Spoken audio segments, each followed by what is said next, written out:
Assalamualaikum warahmatullahi wabarakatuh. Hamdan wa syukranillah amma ba'du. Puja dan puji marilah kita panjatkan hadirat Allah Subhanahu wa taala.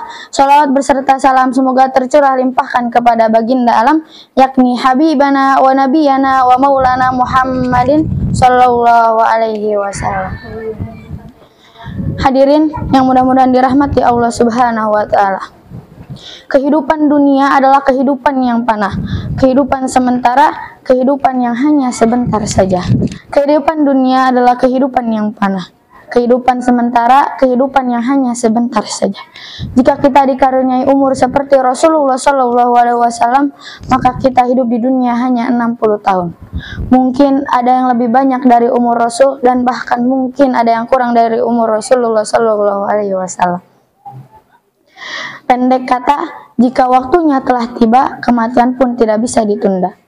Allah Subhanahu wa taala berfirman, maka apabila telah tiba waktunya bagi mereka, tidaklah dapat mereka mengundurkannya barang saat pun dan tidak dapat mendahuluinya.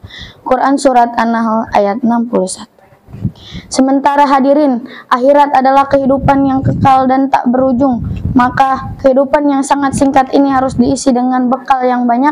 Selayaknya kita mempersiapkan bekal dengan amalan-amalan yang berbobot dan bernilai berat, bahkan pahala yang tidak akan terputus walaupun kita telah wafat. Inilah yang biasa kita sebut sebagai amal jariah.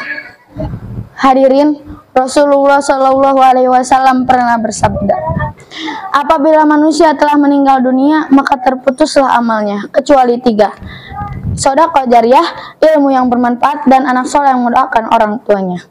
Hadis riwayat Muslim dan Ahmad. Dari hadis tersebut nampak bahwa seseorang yang telah wafat pun masih berpeluang untuk menambahkan pundi-pundi kebaikan di sisi Allah. Tentu saja, amalan yang tidak akan pernah terputus bukan melalui 3 hal yang dijelaskan dalam hadis saja, tapi masih banyak amalan baik secara umum maupun khusus yang dijelaskan dalam beberapa riwayat yang seyogianya kita ketahui. Sedekah jariah. Apa itu sedekah jariah? Sedekah jariah adalah sedekah yang kemanfaatannya terus ada dan dirasakan oleh orang penggunanya.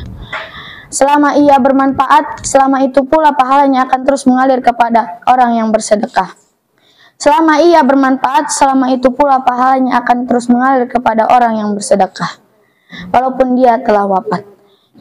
Dalam atsar yang diriwayatkan oleh Anas bin Malik radhiyallahu anhu, ada beberapa contoh sedekah jariah, yakni membangun masjid, membuat saluran air, membuat sumur, menanam pohon, dan mencetak atau menulis mushaf. Selama masjid yang ia buat dimanfaatkan oleh orang lain untuk sholat, maka ia akan mendapatkan pahala itu. Selama saluran air yang ia buat dimanfaatkan oleh orang lain, baik untuk minum maupun irigasi, maka ia akan mendapatkan pahala itu. Selama sumur yang ia buat dimanfaatkan oleh orang lain, ia akan mendapatkan pahala itu. Selama pohon yang ia tanam, buahnya dimakan orang lain atau hewan, ataupun untuk tempat berteduh dan menyimpan air, ia akan mendapatkan pahala itu. Selama mushaf yang ia cetak lalu ia sedekahkan dan dibaca oleh manusia, ia juga akan mendapatkan pahala itu. Kedua, ilmu yang bermanfaat. Apa itu ilmu yang bermanfaat? Adalah ilmu ketika orang itu mengajarkan kepada orang lain, lalu orang itu mengajarkannya lagi kepada orang lain, begitupun seterusnya. Ilmu itu terus diajarkan dari satu generasi ke generasi lainnya, maka orang yang mengajarkannya akan mendapatkan pahala yang terus mengalir walaupun dia telah wafat.